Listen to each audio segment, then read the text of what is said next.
Job 22:21. Vuelve ahora en amistad con Dios y tendrás paz y mucho bien.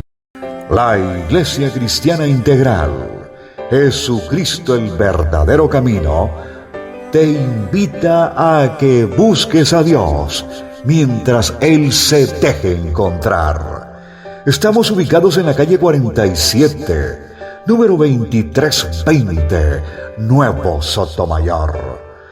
Teléfono 67-695-2079. Repito, teléfono 67-695-2079. Reuniones martes y jueves, 7 de la noche. Y los domingos, 7 de la mañana. Visita nuestras redes sociales en YouTube y... Para los hermanos que están acá, buenas noches para los hermanos que nos puedan acompañar en nuestra red, esperando que el Dios del cielo nos bendiga, que Él nos derrame de su bendición para que podamos tener salud, para que podamos seguir hasta el día en que el Señor envíe por nosotros o Él o cada uno le vayamos a rendir cuentas al Señor. Bien, hermanos, nosotros venimos hablando y venimos trabajando acerca de, pensaba en esto en este día de hoy. Yo decía, uno ha escuchado como este proverbio o como este decir, el que no conoce la historia está llamado a repetirla. Entonces, si nosotros no conocemos las situaciones de la Biblia, pues estamos llamados a repetir con los errores y de pronto errores mayores.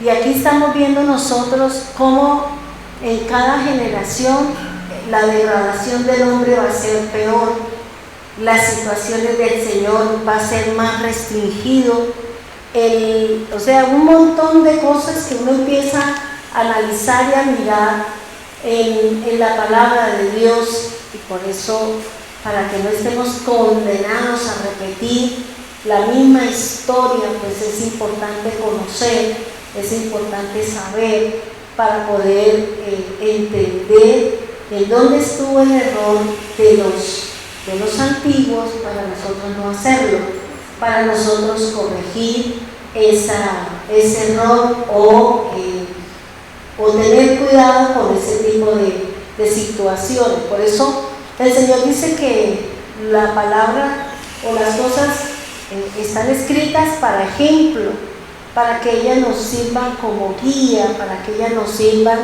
como parámetro para nosotros seguir en el camino en el que el Señor nos tiene.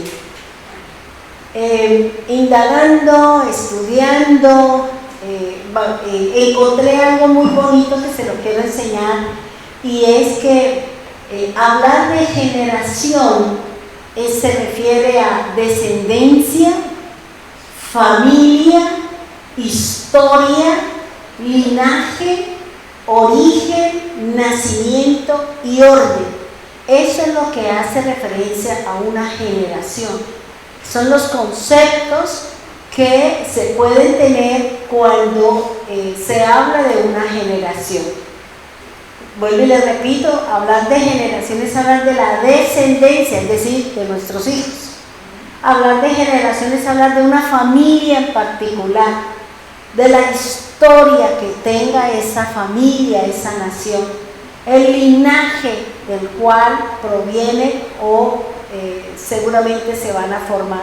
El origen, es decir, la raíz, el principio, el comienzo de algo en particular. El nacimiento, que marca una pauta importante en el inicio de una nueva generación.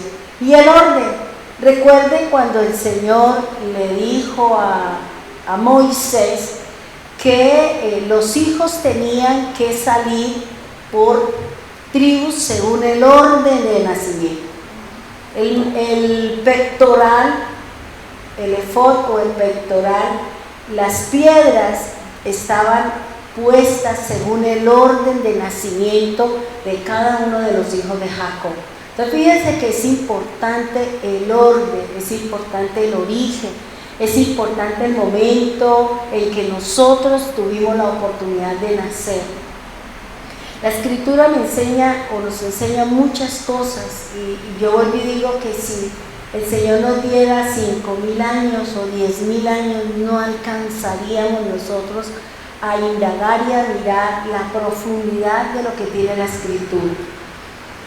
Fíjese que la palabra generación viene de una raíz hebrea que significa círculos.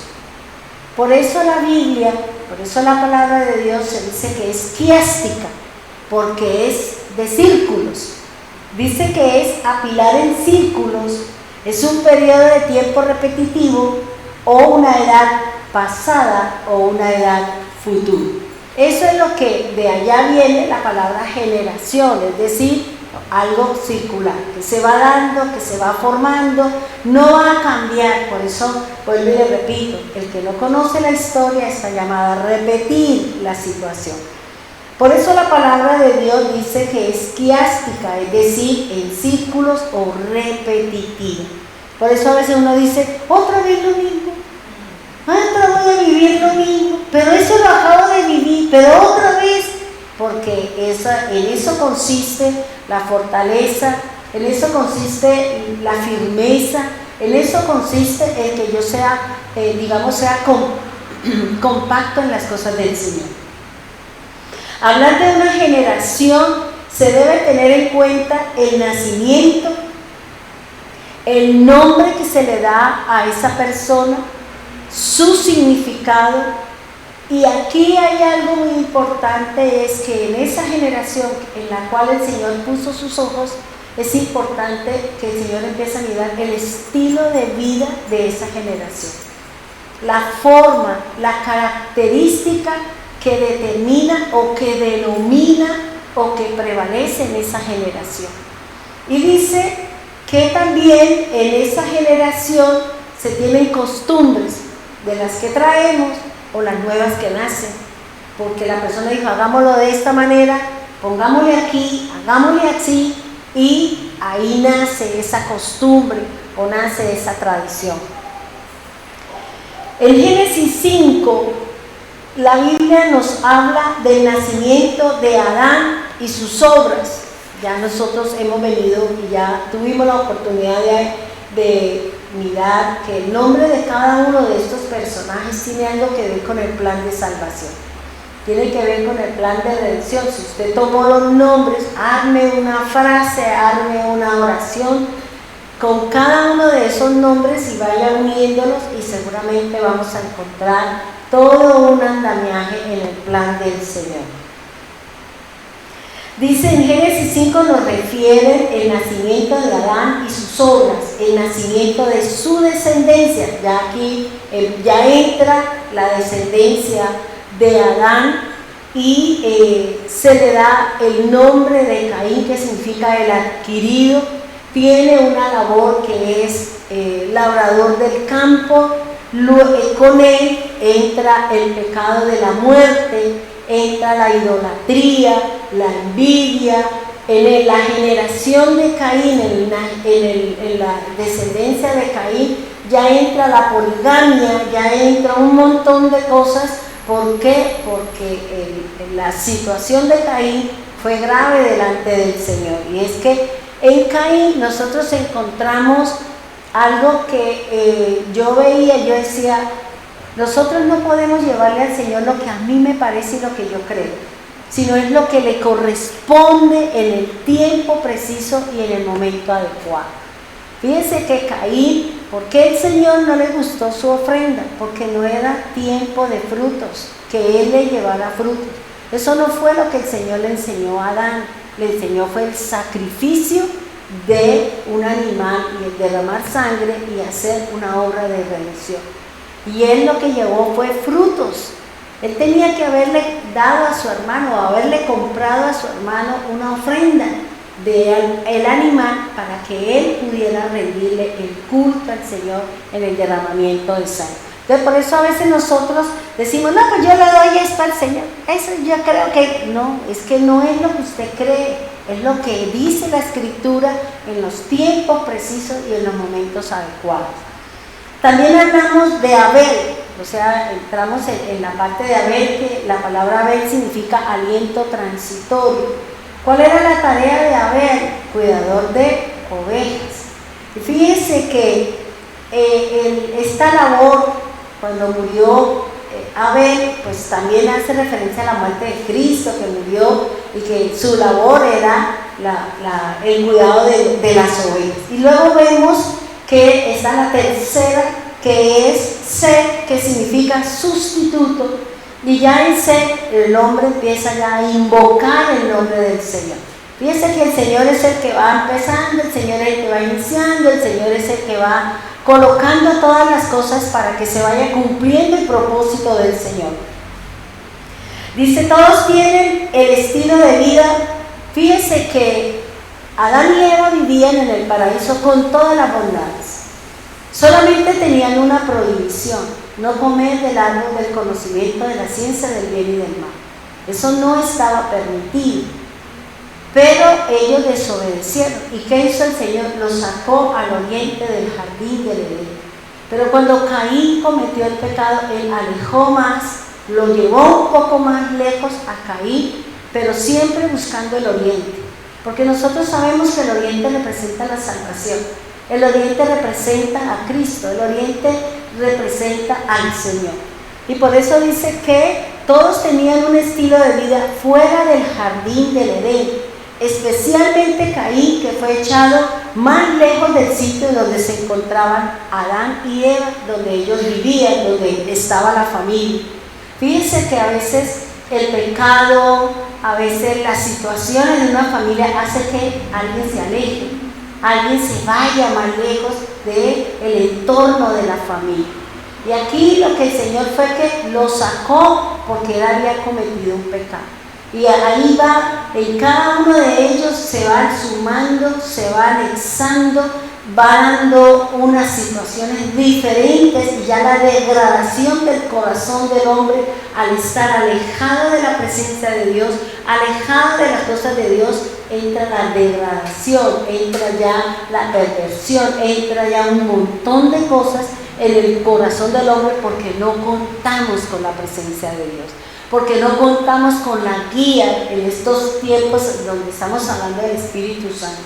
Si yo no me involucro, si yo no me meto dentro del mover del Espíritu Santo, yo tiendo a secarme, yo tiendo a apartarme, yo tiendo a no encontrar deleite y gusto en las cosas del Señor. Tiendo a secarme, como dice el Señor. Si no permanecemos con el Señor, tenemos nosotros a secarnos, a apartarnos, a no beber de las aguas del Señor, a no beber del agua fresca, que la misma que el Señor Jesús dice: si usted tiene sed, venga a mí y beba. ¿Y cómo? Si yo estoy muy lejos y a lo mejor ya no quiero nada con el Señor, he perdido el deleite, he perdido mi búsqueda hacia las cosas del Señor. Y por eso dice que el Señor lo echó. ¿Por qué? Porque ya había matado a su hermano. Ya él llevaba dos cosas en su corazón: la envidia, y llevaba un pecado de muerte contra su hermano. Fíjense que ahí ya empieza ya la degradación, empiezan a sumarse al comportamiento del ser humano el pecado que hay en el corazón cuando nosotros, vuelvo y le repito, nos apartamos de las cosas de Dios. El hombre viejo, el hombre antiguo, las cosas empiezan a salir, a surgir, y uno cuando se da cuenta está invadido, no quiere nada, y a lo mejor, como dice el Señor, el estado va a ser peor que el primero, dice la palabra. Bien, fíjese que la generación de Adán termina a los 930 años de Adán. Adán murió a los 930 años. el pensamiento de los hebreos, o el pensamiento judío, toma la vida de un hombre, la cuenta desde que nace hasta que muere. Fíjense que el Eclesiastés viene a mi mente, donde este predicador, donde Salomón dice que es mejor para el hombre el día que muere que el día que nace. Es mejor para el ser humano cuando muere, porque se acabaron sus tristezas, se acabaron, bueno, que habrá que ir a rendirle cuentas, que el día de nacimiento. Job lo dijo: maldito el día en que dijeron nació un varón, maldito el día en que yo nací, dice la palabra. Por eso, ¿por qué? Porque se cumple lo que dice la Escritura. ¿Cuánta gente le hemos dicho, yo no hubiera nacido? ¿Yo por qué nací? ¿Por qué mi papá me trajo a sufrir? Y bueno, toda esa cantidad de cosas que dicen las personas que no aceptan situaciones y que en su corazón y en su mente tienen otros conceptos muy diferentes. También dice que una generación también se cuenta desde el nacimiento de la persona hasta el nacimiento de sus hijos. Ahí cuenta la generación. Ahora, el llamado a la segunda generación, o sea, ya el Señor juzgó las generaciones desde Adán hasta Noé, y el Señor dice algo muy particular. El nacimiento de Noé, en Génesis 5:28, vamos a retomar para poder hablar un poquito, dice que Lamec tenía 182 años y ahí engendró ¿a quién? A Noé. En la novena generación, en donde desde ahí ya el Señor empezó a establecer su juicio, empezó a traer su justicia y empieza a preparar la persona que va a ejecutar la justicia de Dios. Así como los jueces son los que conocen la ley, conocen las reglas, conocen las consecuencias, y cuando se va delante del juez, debido a un pecado, debido a una infracción de la ley, el juez es el que determina qué tipo de sentencia, dependiendo de la gravedad del pecado o de la infracción de la ley.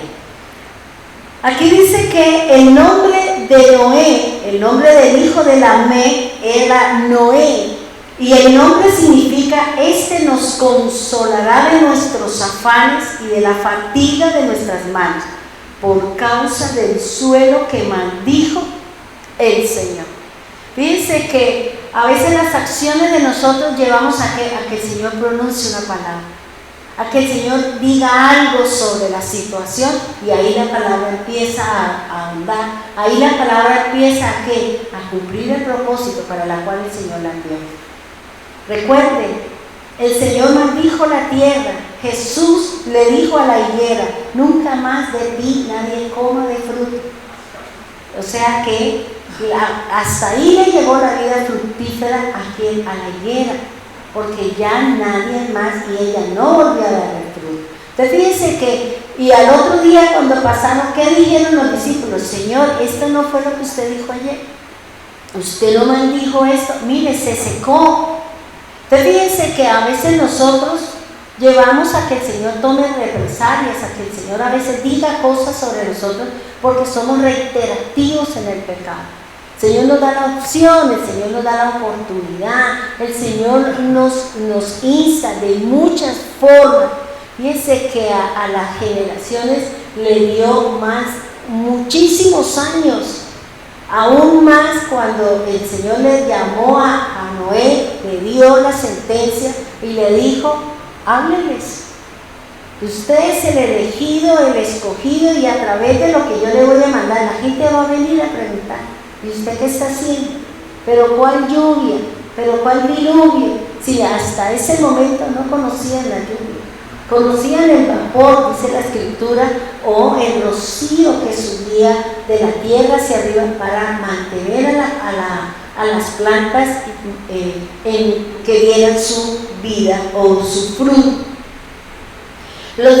Hablemos entonces de los descendientes de Noé. Dice, era Noé de 500 años cuando engendró Sem, a Cam y a Jafet. Imagínense, 500 años. Hoy en día los chinos tienen 14 y ya tienen 2 chinos. Y aquí Noé, imagínense, ¿cuánto tiempo se esperó para poderse casar? La Biblia no me habla cuando se casó, pero me dice que Noé tenía 500 años y entre los 500 años a lo mejor nacieron sus 3 hijos. Por eso dice, habla de Sem, habla de Cam y habla de Jafet. Es decir, que Noé, empieza la generación de Noé con la descendencia de ¿quién? De sus hijos. Génesis 5:32. La historia de Noé, ahora hablemos, porque recuerden que la escritura me habla que hablar de una generación es hablar del nombre, del significado de su nombre, de las acciones que tiene la persona a la que el Señor está haciendo referencia.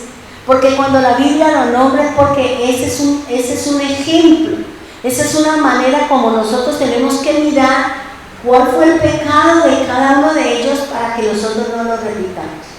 Para que nosotros nos miremos en ese espejo y no cometamos fallas, y no cometamos errores. Pero desafortunadamente nadie aprende con la vivencia de los demás. Necesariamente tenemos que meter el dedito allá en el enchufe para que nos pase la corriente y digamos, no debería haber metido el dedo ahí. Pero desafortunadamente muy pocas personas son las que dicen, no, es que eso vivió, yo no lo quiero vivir. Pero muy pocas las personas son las que no se apartan de las cosas y no cometen pecado.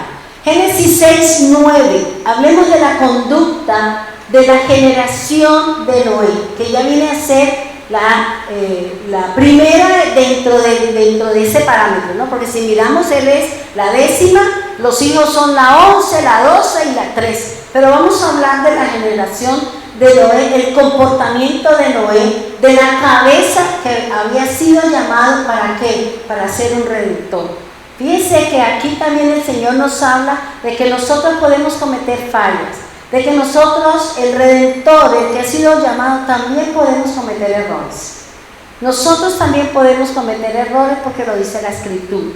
La palabra del Señor, el único que no cometió errores fue Cristo. Nosotros estamos también llamados a cometer algún error, alguna falla o a luchar todos los días contra una situación. Génesis 6:9 dice así, y me llama la atención como inicia, dice, esta es la historia de Noé. Recuerde que dentro de las definiciones de generaciones es historia. Si usted mira a Marcos, el Señor Jesús le dice a sus discípulos, les voy a contar una historia, y empieza a hablar cuando el padre tenía una viña y se la alquiló a unos y ese vino y mandó a pedir los frutos y el otro lo mandó. Bueno, toda esa historia, él mismo dice, les voy a contar una historia. Lo que él estaba contando, lo que él estaba diciendo era el comportamiento que habían tenido contra los enviados del Señor. Porque dice, le voy a enviar a mi hijo, dice, y lo mataron también. Entonces fíjense que esa parte donde el Señor habla, está hablando de él, está hablando de que nosotros tal vez vamos a tener agresiones, violencia, actitudes inadecuadas, inapropiadas con aquel que nos viene a hablar del Señor, con aquel que nos viene a corregir, con aquel que nos va a decir, hey, restríngase, hey, cuidado con esto. Nos vamos a enojar, ¿por qué? Porque no estamos dispuestos a cambiar, no estamos dispuestos porque a veces nosotros creemos que si me llaman la atención por algo, entonces yo me voy a sentir mal. Y qué mejor que nos digan que estamos haciendo las cosas mal, qué mejor que nos corrijan, porque quiere decir que esa persona realmente la ama.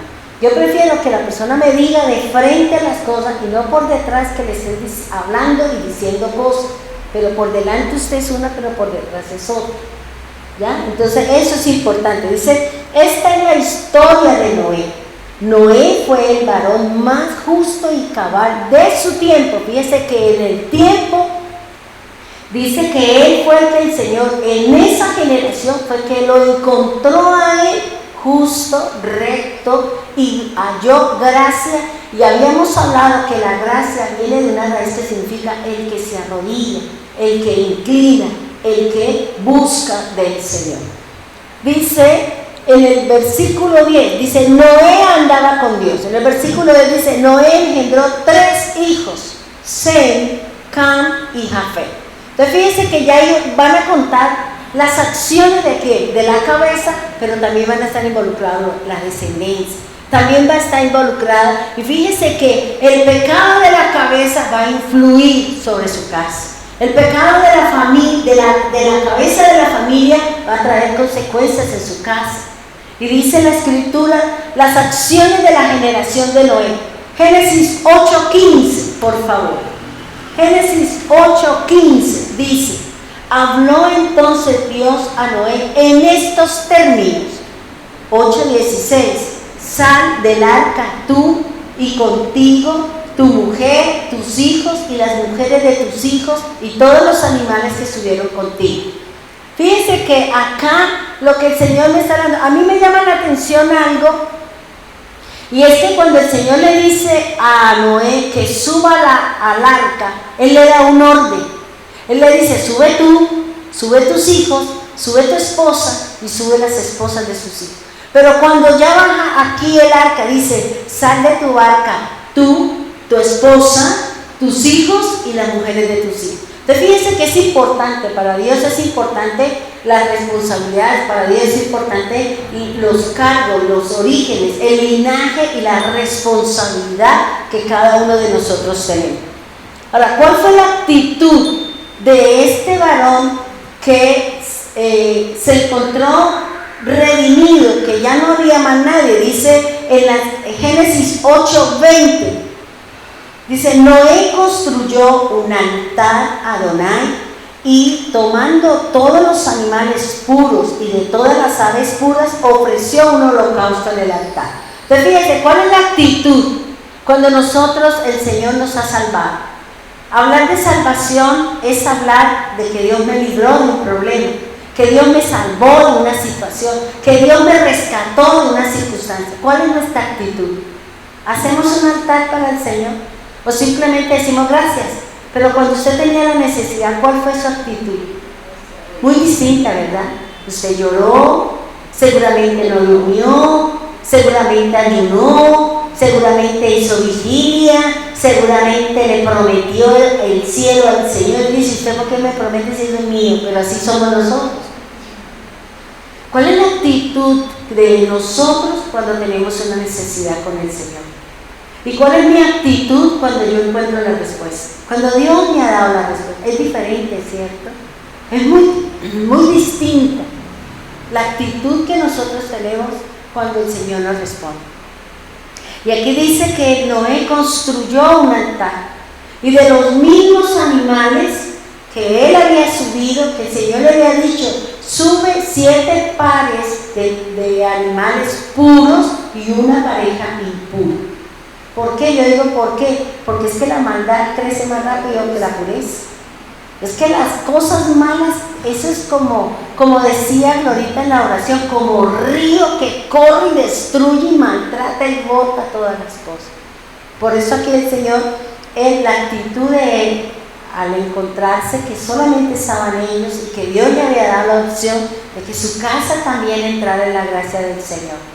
Él como cabeza, porque por causa de él fue que su familia entró, por la gracia, por él hacer sus altares, por él arrodillarse, por hacerle las cosas bien al Señor, fue que encontró la gracia, logró la gracia del Señor.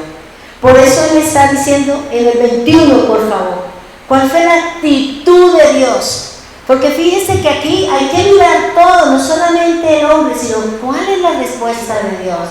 ¿Cómo es que el Señor nos responde? ¿Cómo es que el Señor se comporta cuando yo tengo una actitud de agradecimiento? Tal vez si nosotros dijéramos: Señor, mire, yo ayuné un día, ahora de gratitud voy a ayunar 2.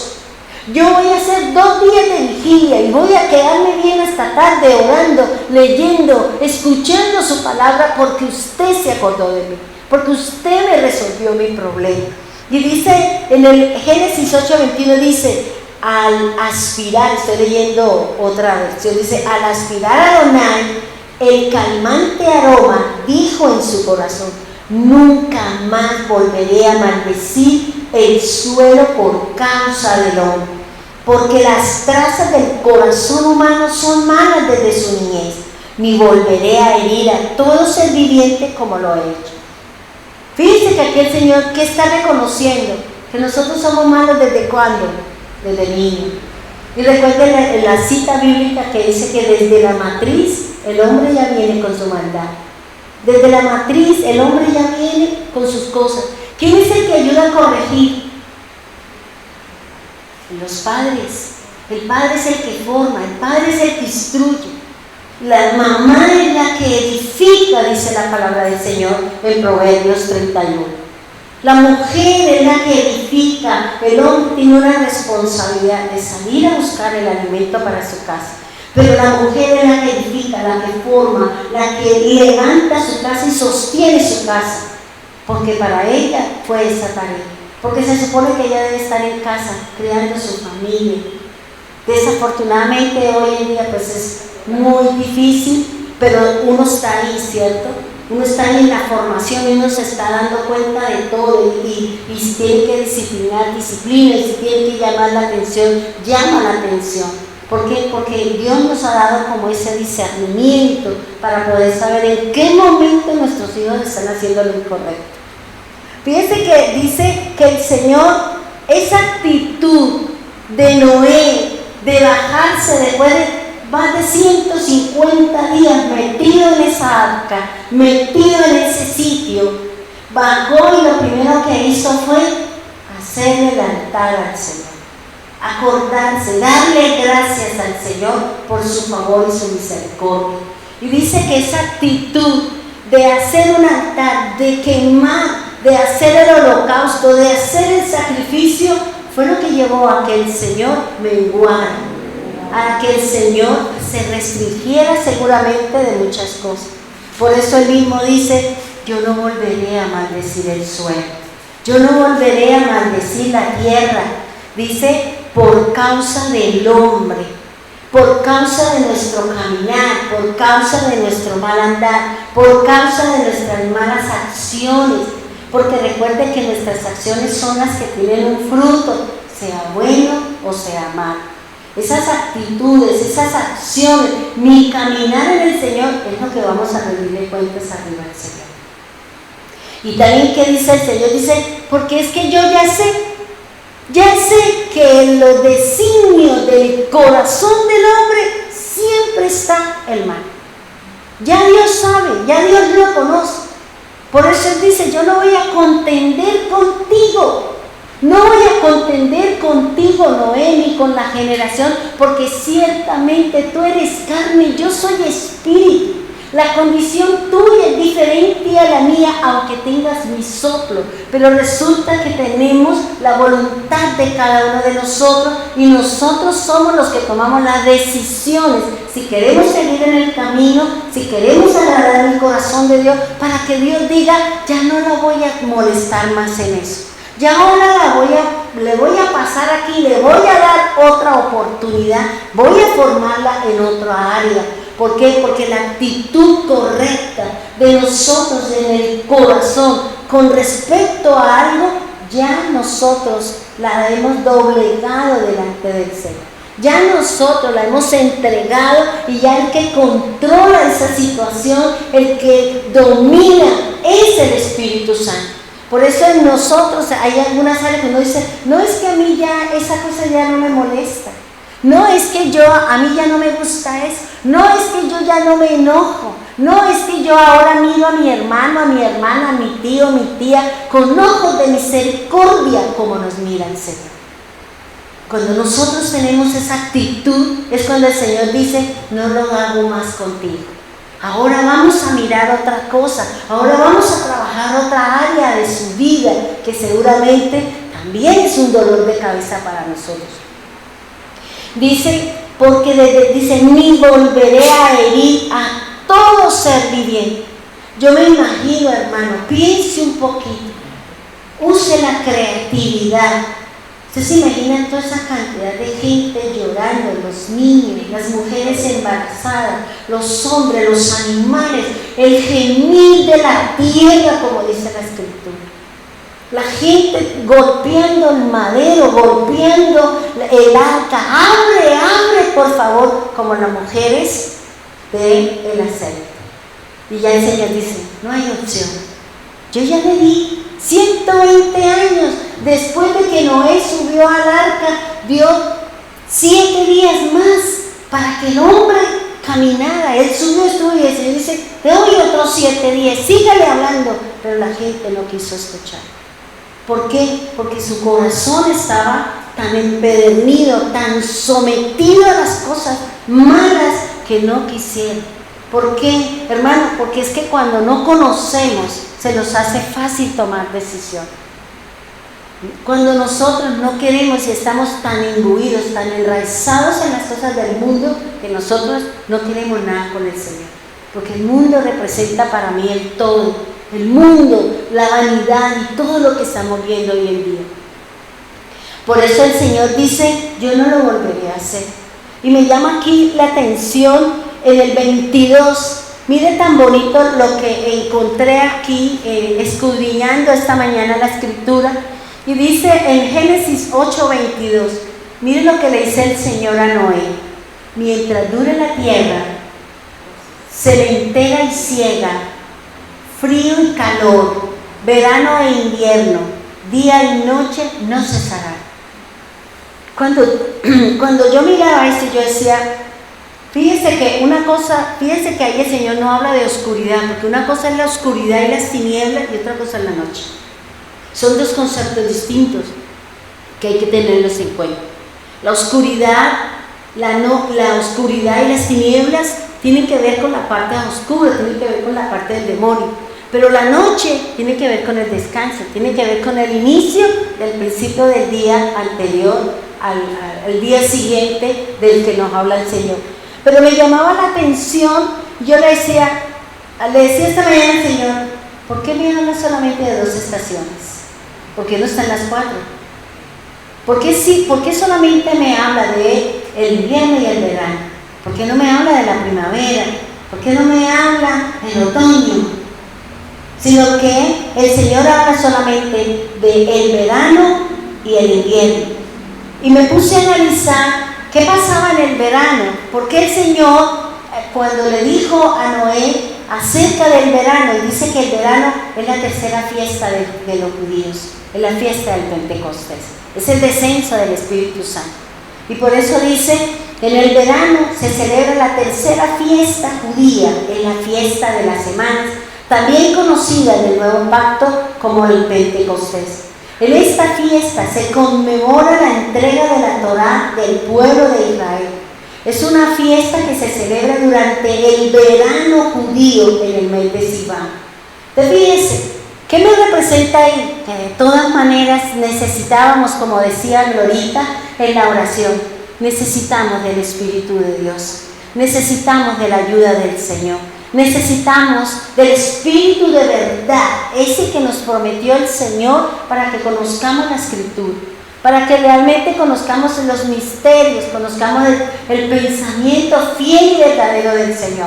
Por eso aquí el Señor está hablando de la fiesta del verano, está hablando del Pentecostés, está hablando de cuando el Señor Jesús subió y a los 10 días que vino el Espíritu del Señor los llenó de poder, de denuedo, de seguridad, para poder entender y llevar el mensaje de la redención, llevar el mensaje de la obra del Señor. Entonces fíjense que a veces es importante una palabra que me puede revelar algo, me puede revelar un misterio. Y me puse a investigar el invierno. Y dice que el invierno es la fiesta, ellos tienen una fiesta que se llama la fiesta de las luces, o la fiesta de la dedicación, que el único que habla de esta festividad es el apóstol Juan. El apóstol Juan habla de la fiesta de la dedicación, que son las fiestas de las luces, que es lo que hoy en día nosotros conocemos como la fiesta de Navidad dentro del pensamiento cristiano, dentro del pensamiento pagano, digamos así, que si yo soy de Cristo, yo no puedo participar de esa festividad. Lo que ellos están hablando, bueno, ya nosotros sabemos sobre la fiesta, sobre los macabeos y todo ese montón de cosas, a eso es que hace referencia aquí. Dice de la que nos habla el apóstol Juan. Dice que el clima de Israel varía desde el templado al tropical con abundante sol. Hay dos estaciones predominantes. Dice, un periodo de invierno lluvioso que va desde noviembre hasta mayo. Dice que ese es un tiempo lluvioso y eso es lo que ellos llaman el invierno. Y dice que la estación de verano va desde mayo hasta octubre. Eso es lo que para ellos es las dos estaciones de las que nos habla aquí el Señor. Nosotros sabemos que la fiesta de la primavera tiene que ver con el Pesaj, tiene que ver con la fiesta de los panes y levadura, y tiene que ver con la fiesta de la resurrección y todo eso que ya nosotros conocemos. Pero fíjense que es importante. ¿Qué le dijo el Señor? Va a venir, pues va a haber esta cosa. Mientras existan estas dos cosas, mientras exista el Espíritu Santo y mientras exista la estación, exista la presencia del Señor, nosotros no va a haber maldición sobre nosotros. Porque no dice la Escritura, hermano. Especialmente el Señor habla de la fiesta del verano, que se refiere al Espíritu del Señor. Mientras el Espíritu Santo esté sobre la tierra, y la tierra somos nosotros, la tierra soy yo.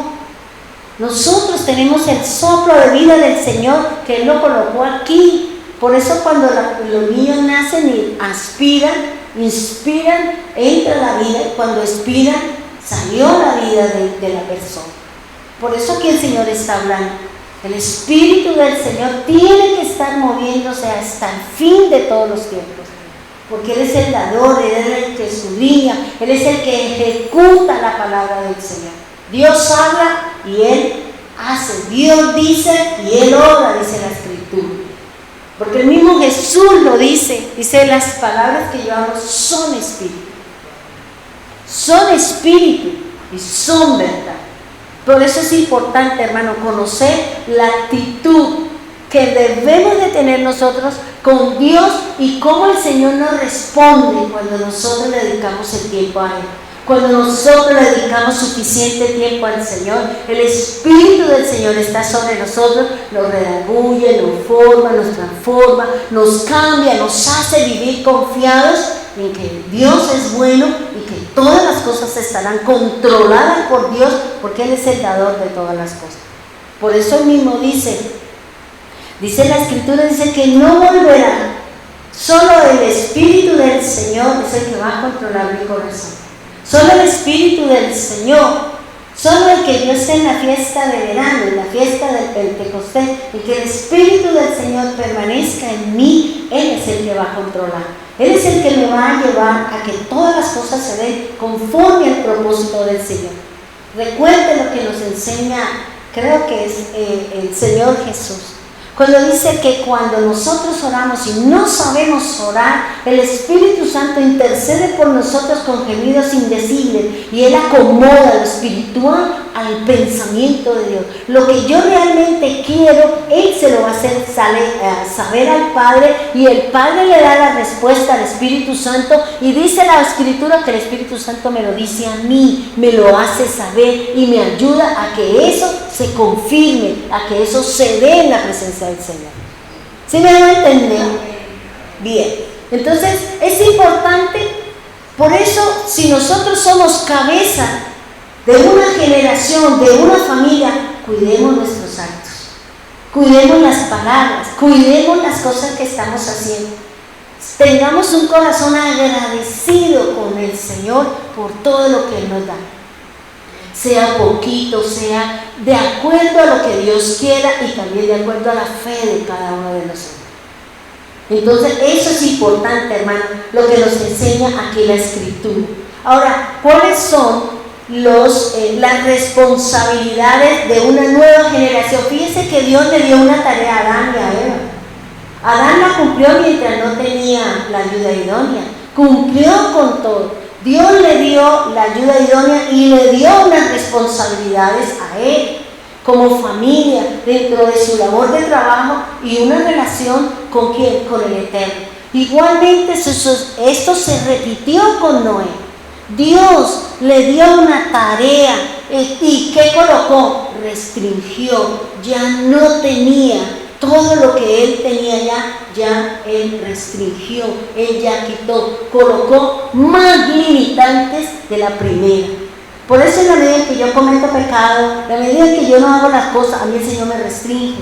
Me restringe, ¿por qué? Porque Él necesita que yo avance con el Señor. Y si Él me deja a mis anchas, pues yo no voy a encontrarme con Él y no quiero volver con el Señor. Por eso aquí el Señor dice, vayamos por favor a Génesis 9:1. ¿Sí me estoy haciendo entender cuáles son las responsabilidades que tiene esta generación que tiene la tarea de poblar la tierra? Tiene la tarea de cultivar la tierra. Tiene la tarea de ¿qué? De expandir. Tiene la tarea de llenar la tierra. Génesis 9:1 dice, después bendijo Dios a Noé y a sus hijos. ¿Y qué les dijo? Creced y multiplicaos y poblad la tierra. Es lo mismo que le dijo el Señor a Adán, ¿cierto? Fructifíquese, multiplíquese, sojuzgue la tierra, pero fíjense que aquí ya no le dice sojuzgue la tierra. Él ya perdió ese derecho. Ya él no tiene dominio y control. Ya él no tiene autoridad plena sobre la tierra como Dios se la había entregado a él en el jardín del Edén. Ya hay restricciones. Cuando nosotros perdemos la confianza, ya la persona no confía en nosotros, ya nos restringe, ya no nos cuentan, ya no nos llevan, nos tienen a un ladito. ¿Por qué? Porque nosotros hemos perdido la confianza en esa persona. Hablamos más o nos metemos, o cualquier situación surgió y ¿qué pasó? Nosotros limitamos la amistad de esa persona o la relación afectiva con esa persona, nosotros la limitamos producto de una vivencia que no fue agradable, que no fue buena, que el resultado no era lo que yo esperaba. Y usted, no, eso es lo mejor, no confío en usted, yo solita lo hago, yo soy capaz con todo, porque es que eso uno le dice a usted y usted no hace, usted hace lo que usted quiere y así no es, porque siempre que usted hace lo que quiere, nos vemos en líos y en problemas. Aquí hay que hacer las cosas a su manera. Dice la palabra del Señor. Lo primero que el Señor dice, bendijo Dios ¿a quién? A la cabeza, a Noé, y también a su descendencia, a los hijos. ¿Y qué le dijo? ¿Cuál era la tarea? Para los hijos, no para Noé, porque Noé ya no tenía la opción, o sea, ya no estaba llamado a tener hijos. Dice, crecer, multiplicaos y poblar la tierra. Le dice a quién? A sus 3 hijos. Y dice, ahora, fíjense que aquí ya viene el pacto renovado, o vienen aquí las restricciones que Dios le coloca a esta nueva generación, a esta nueva familia que fue salva, que empieza un pacto, una nueva generación, un nuevo comienzo para la tierra, para los animales y para las personas. Fíjense que dice aquí lo que el 9:2, Génesis 9:2, que teman y tiemblen ante vosotros todos los animales de la tierra, y todas las aves del cielo, y todo cuanto se mueve sobre la tierra, todos los peces del mar están sujetos a vuestro poder. Fíjense que aquí ya el Señor, ¿qué le dice? Usted no se puede acercar a ellos. Ya no hay esa cercanía que tenía Adán con todos los animales. Ya no hay. Ya puso el Señor una limitante. Y nosotros vemos cualquier animalucho y salimos corriendo. A veces nosotros salimos corriendo y el bicho también. ¿Por qué? Porque hay miedo y temor. Ellos nos tienen miedo a nosotros y nosotros les tenemos temor a ellos. ¿Ya? Y por eso dice el Señor, ya no hay esa cercanía con ellos. Ya no hay esa libertad de que usted tiene, que tenía allá en el jardín, que hablaba que miraba a los leones, que paseaba por todos los lados y los animales no le hacían nada, porque había un vínculo, había una cercanía, no había una separación, no había pecado. Y mientras nosotros estemos haciendo lo correcto, vamos a tener una cercanía con todos, como nos decía Astrid en la oración. La paz me relaciona con bien con todos. Si yo, ¿cómo puedo tener paz con otros si yo no tengo paz conmigo mismo? Si yo no tengo paz, si no me acepto, si me odio, si me maltrato, si no me cuido, si en vez de acostarme temprano me acuesto tarde, no me alimento como debe ser. O sea, tengo un montón de problemas. ¿Por qué? Porque no me amo. Y por eso aquí el Señor está diciendo, ya no tendrás cercanía con ellos. Sí, vaya conquiste. Hay unos animales domésticos que le servirán a usted, pero al transcurrir de los tiempos es como el hombre ha venido conquistando. Anteriormente el hombre iba a la guerra, era a pie. Después fue que fueron conquistando los caballos y los burros, y los asnos y las mulas. Con eso era que se iba.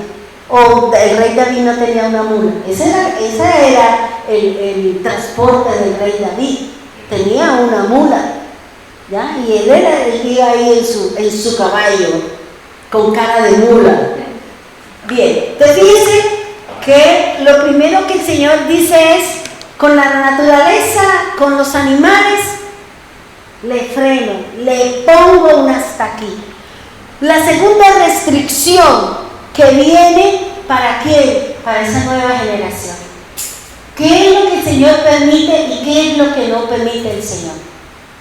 Así como el Señor le dijo a Adán, ve y póngale los nombres a todos los animales, y podrás comer de todas las plantas, semillas y frutos, podrás comer excepto de eso. Ahora aquí el Señor le dice, el miedo y el temor están tanto de los animales del cielo, como los peces, como los animales de la tierra.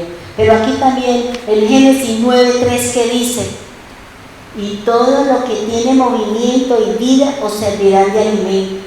Todas estas cosas os las entrego, así como las legumbres y las hierbas.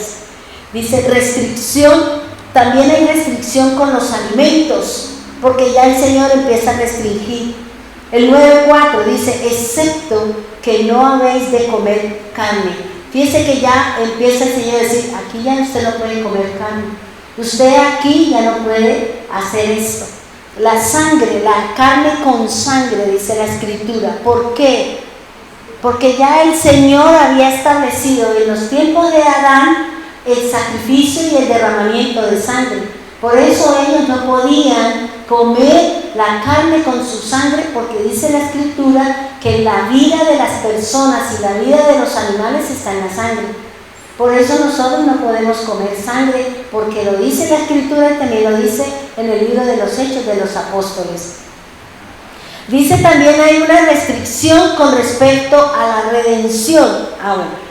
Las consecuencias de las acciones entre los animales y los seres humanos.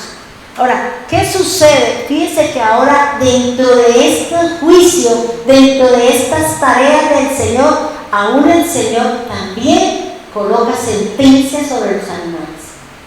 Ya el Señor le dice, los animales también van a entrar en juicio conmigo. Por eso dice el 9:5, porque yo tomaré venganza de vuestra sangre sobre cualquiera de las bestias que la derrame, y la muerte de un hombre la vengaré con el hombre, en el hombre hermano suyo.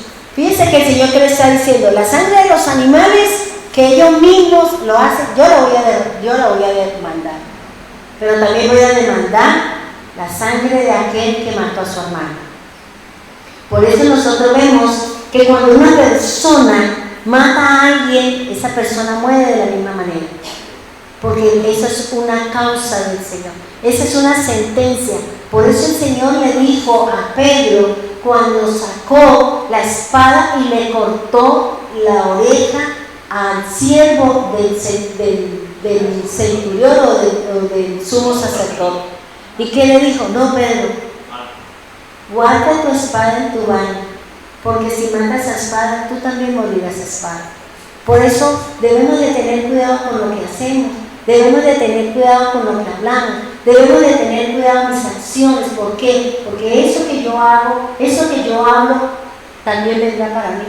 Porque el Señor lo dice, tenga cuidado con lo que usted hace, tenga cuidado con el juzgar, porque no sea, dice la Escritura, no sea que yo te ponga a hacer lo mismo que está haciendo esa persona, para que tú vivas, para que tú sepas lo que estás haciendo. ¿Ya? ¿Por qué? Porque de alguna manera el Señor tiene que menguar apaciguarnos, el Señor tiene que restringirnos, el Señor tiene que controlarnos. ¿Por qué? Porque la malicia de nosotros viene desde la niñez, dice el Señor. Tenemos que controlarnos, tenemos que guardarnos, tenemos que hacer, porque si no, terminamos haciendo locuras. ¿Qué le pasa a los niños hoy en día? Los niños son los que gobiernan, son los que mandan, son los que imponen. Y los papás no tienen derecho a hacer nada. Y todos se lo dan. ¿Por qué? Porque les falta disciplina. Porque les falta disciplina. Dejemos que haga todo lo que quiera y mire todo lo que hay.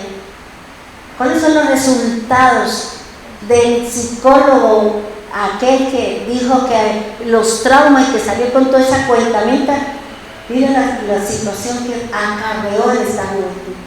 Y él no soportó, no sé si es Fred, creo, él no soportó de ver la situación y él terminó suicidándose, porque dijo, por los conceptos míos cerrados y equivocados, miren lo que yo formé.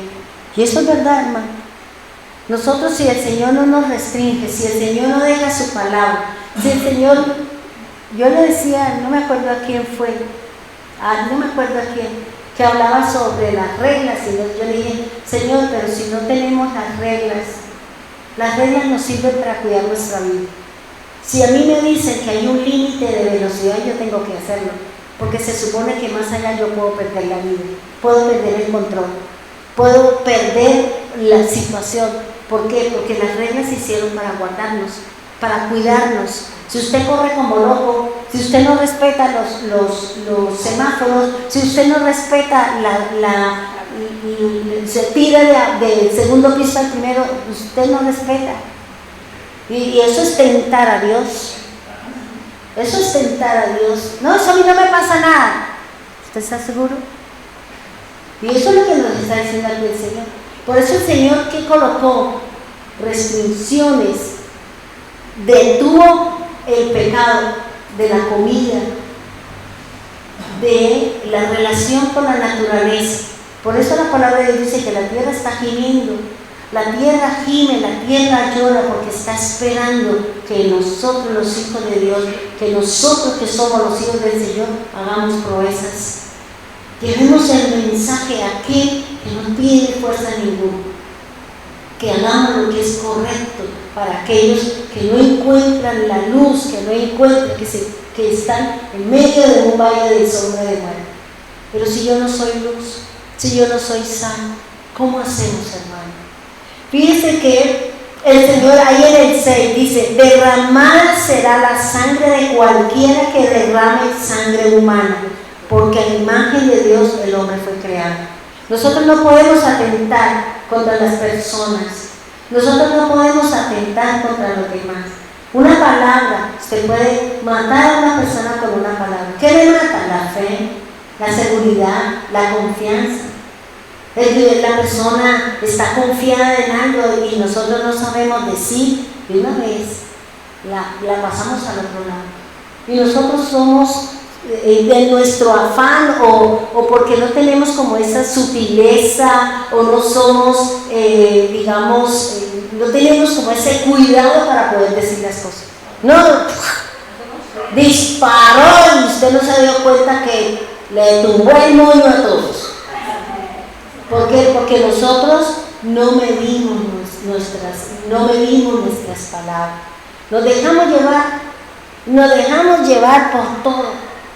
Yo les comenté a ustedes de una situación que yo viví con Estefanía, que ella se me levantaba la voz y yo entendía la situación que ella estaba viviendo. Y yo lo único que se lo dije en el tono, yo le dije, vea mamita, si me tiene que decir algo, bájele el volumen y dígame todo lo que hay en su corazón. Desocupe su corazón. Diga todo lo que usted quiera decir. Saque todo su odio, su amargura, yo la entiendo, mamita. Yo no me voy a poner a pelear. ¿Por qué? Porque es que yo sé la situación que ella está viviendo. Está en la casa sin trabajo y ella depende de mí. Y después de que usted ha tenido un trabajo, que usted se compraba su ropa, se compraba sus cosas y hacía lo que quería, ahora el Señor, ¿qué hizo? La restringió. Camine de acuerdo a lo que yo le estoy diciendo. Pero pues yo no le puedo hacer el mal ambiente a ella.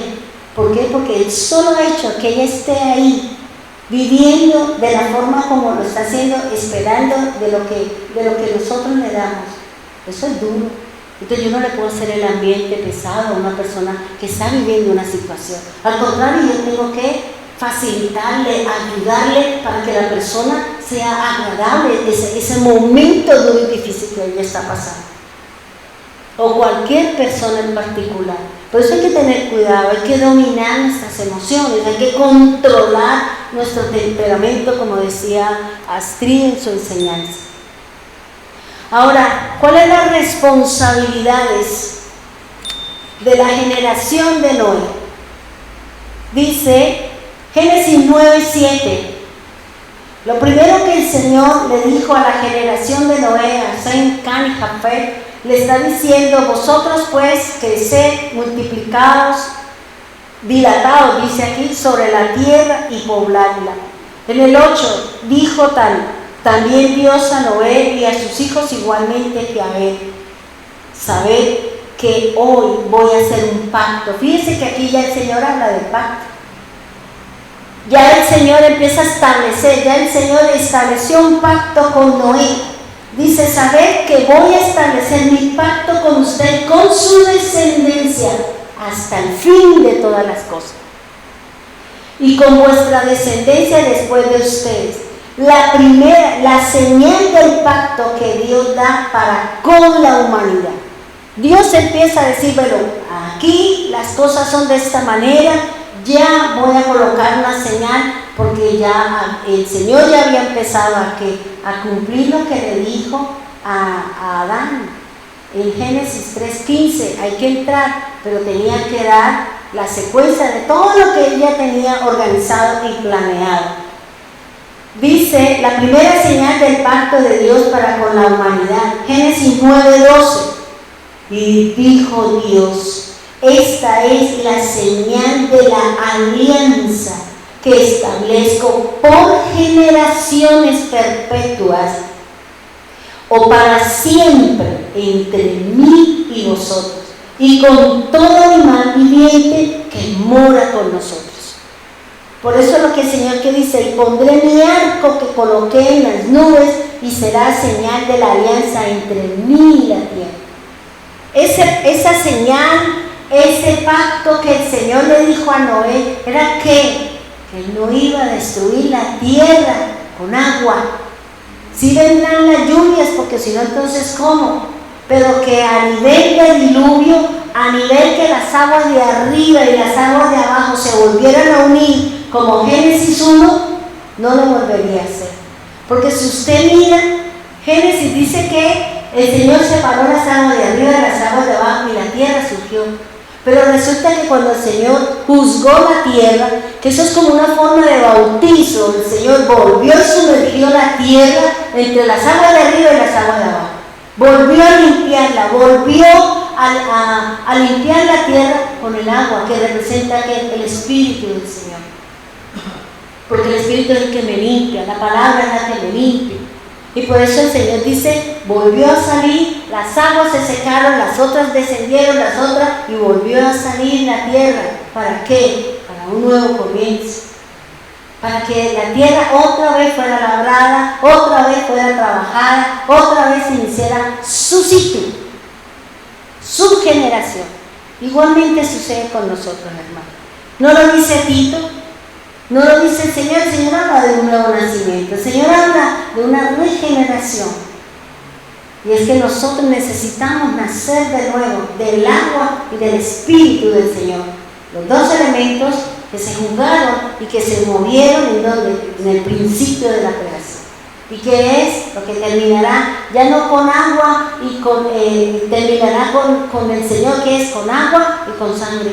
En la muerte, en la cruz del Señor.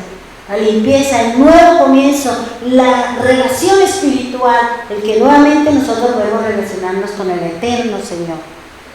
Dice el Señor en Génesis 9:13, dice: pondré mi arco que coloqué en las nubes y será señal de alianza entre él y la tierra. El pacto entre quién y quién es. entre Dios y cada uno de nosotros. Cada uno de nosotros, por eso el Señor dice, este es el nuevo pacto que yo haré con vosotros. Es de cada uno de nosotros. Si yo acepté la obra del Eterno, si yo acepté la obra de Cristo, yo me alineo, acepto ese pacto que viene para las generaciones. Acepto la obra del Señor, y aceptar la obra del Señor es que yo me sujeto a las normas del Señor. Yo me someto a las reglas del Señor. Yo empiezo a sacar las costumbres de las naciones. Yo me someto a sacar mis enemigos de mi mente y de mi corazón, para que la palabra de Dios sea la que viva y more en mi vida, y morando y viviendo la palabra de Dios en mi vida, yo voy a tener salud, voy a tener redención. Muchos de nosotros, yo le oro mucho al Señor, y cada noche yo le oro al Señor y digo, Señor, acuérdate de tu pueblo. En medio de tu pueblo hay mucha enfermedad, Señor. En nuestras casas hay personas enfermas. Señor, acuérdate, ten misericordia, Señor. Ten misericordia de su pueblo, Señor. Ten misericordia, Dios.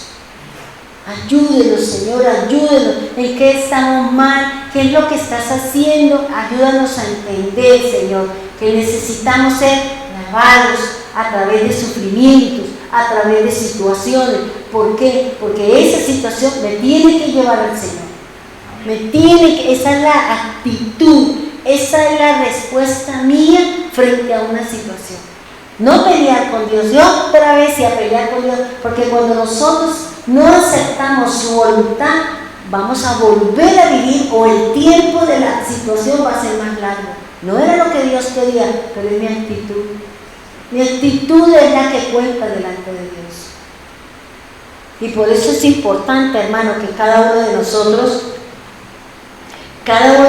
vamos a dejarlo ahí, cada uno de nosotros tenemos. Porque fíjense que más adelante nosotros ya empieza a mirar el pecado de qué, de la cabeza de la familia. ¿Qué trae sobre mi casa el pecado de la cabeza de la familia? Mi mal comportamiento, mis malas acciones, porque el Señor empieza a juzgar todas las acciones de esa generación. Y por eso nosotros debemos de tener cuidado con lo que hacemos, nosotros debemos de tener cuidado con lo que hablamos. Debemos de buscar siempre del Señor, para que en los momentos oportunos, en los momentos adecuados, nosotros caminemos de acuerdo a lo que dice la Escritura. Que tengamos la actitud correcta frente a las situaciones que estamos viviendo. No importa cuál sea, hermano. Recuerda lo que dice el Señor, que no debemos de tener temor, porque el amor de Dios pasa el temor y nos ayuda a que cada uno de nosotros podamos llegar a encontrar las bondades de Dios. Porque Dios es bueno. Hay una promesa. Dice que Él no nos va a destruir. Él dice acá en la Escritura, pero ¿de qué depende? De mí, de mis acciones, de mi caminar en el Señor. Yo no puedo irme, hermano. No puedo salirme del contexto del Señor, de la palabra, del sitio donde el Señor nos ubicó, porque ahí es donde el Señor nos forma, nos instruye y nos hace vivir confiados. Pongámonos en pie, vamos a orar, por favor. Amado Dios, soberano Cristo, en este momento, Señor, venimos a darte gloria, honra y honor. Gracias, Señor, porque tú nos estás enseñando, Señor, acerca de cómo las generaciones han venido pecando, Señor. Y ese conocimiento nos va a llevar a que nosotros nos cuidemos en nuestras acciones, y que los errores de nuestros antepasados nos sirvan a nosotros como ejemplo para no pecar contra ti, Señor. Ayúdanos, Padre bendito, ayúdanos, Rey amado, para que cada día nosotros tengamos una actitud de agradecimiento con el Dios eterno, Señor. Hay promesas, Señor, que fueron dadas por ti, Señor. Y hoy queremos, Señor, pedirte que esas promesas se hagan una realidad en mi casa, en la iglesia, en el trabajo, en mi familia, Señor. Si hay cosas en nosotros que todavía, Señor, moran y nos persiguen y somos hacedores de maldad y no tenemos confianza y fe en ti, perdónanos, Señor. Perdónanos, bendito Señor, y ayúdanos a caminar conforme a su propósito. Ayúdanos, Señor, a tener esa imagen tuya, Señor, para que muchos puedan entrar en la salvación, para que muchos puedan entrar en la redención, Señor.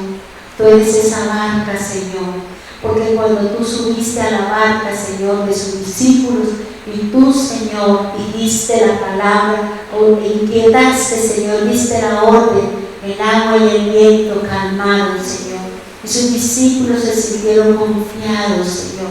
Igualmente nosotros, Señor, queremos subirnos a tu barca, Señor. Queremos tener esa confianza en ti, Señor. Podemos decirte, Señor, como tú lo dices en tu palabra, que así mi fe sea como un granito de mostaza. Es suficiente para decirle a esa montaña, a esa enfermedad, a esa necesidad, a esa situación, que se desarraigue, que se aleje, que pase y se vaya al fondo de la mar, Señor. Ayúdanos, Dios eterno. Ayúdanos, Señor, en estos momentos que pareciera que nos ahogáramos, Señor. Pareciera que el agua nos llegara hasta el cuello, Señor. En donde la mente nos juega tantos pensamientos, Dios. Padre eterno, haz milagros, como te digo, cada noche, Señor.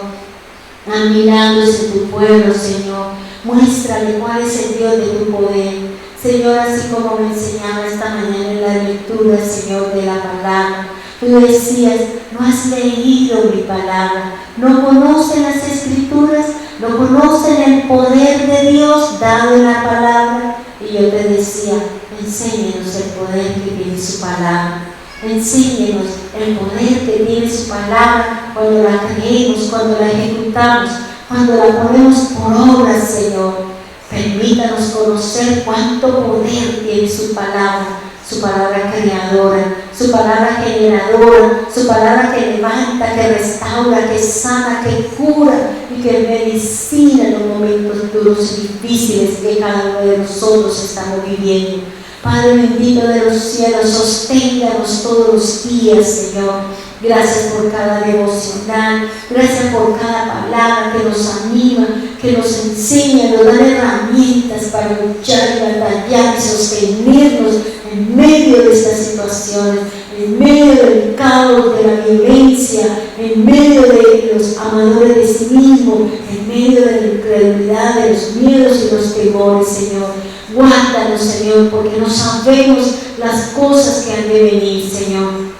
Oramos, Señor, por las próximas elecciones, Señor. Ayúdanos a elegir los correctos, no aquellos que me dan un dinero, que me dan algo, Señor, sino aquellos que piensen realmente en el pueblo, aquellos que realmente, Señor, sientan en su corazón lo que tú sentías, que diste la vida por nosotros, Señor.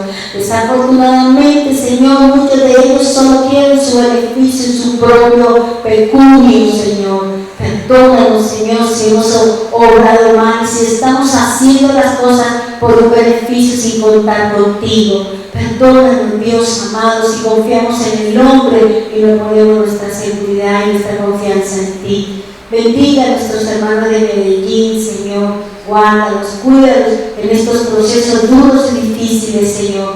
Bendiga a nuestros hermanos en Bogotá, Señor, sus casas, sus familias, sus empleos, la misma situación dura y difícil que vive nuestra capital, Señor, de donde salen los decretos, donde salen las imponencias, donde sale, Señor, aquello que trae opresión, angustia, zozobra, lloro, miedo y temor en medio de un pueblo que vive con miedo y con temor, Señor. Gracias, Señor, por los hermanos de Piedecuesta. Gracias, Señor, por haberme permitido estar ayer allá, Señor, y hablar con los hermanos, con Ruth, con Astrid, Señor. Gracias por esa visita que me permitiste tener, Señor. Gracias, Dios, por los hermanos que están allí en las redes. Gracias, bendígalos. Tú conoces sus necesidades, sus lloros, sus lamentos, sus miedos y sus temores. Gracias, Señor, porque tú extenderás tu brazo. Tú, Señor, obrarás en el corazón de todos ellos y traerás lo que cada uno de ellos necesita, Señor. Bendiga a los hermanos que estamos aquí, Señor, en nuestra casa, en este lugar, en este sitio, Señor. Gracias, Dios amado, gracias, Dios eterno, gracias, divino Salvador. Bendiga a todos aquellos que en cualquier momento, Señor, les llame la atención nuestro programa y lo escuchen, Señor, y se sientan edificados, motivados, sabiendo, Señor, que hay historias que estamos repitiendo, Señor, porque seguimos cometiendo los mismos errores, tropezando con la misma piedra, Señor, y siendo que nuestros ojos hay clavado dardos, como dice su palabra. Ayúdanos, Dios amado, ayúdanos, Dios eterno, bendíganos, Señor, guárdanos de cualquier evento, guárdanos de una situación desconocida para nosotros, pero que los ojos tuyos lo saben, desbaratar los planes del adversario que tenga contra nosotros, Señor. Trae paz, fortuna, trae tranquilidad, Señor, en el nombre poderoso de Jesús. Amén y amén.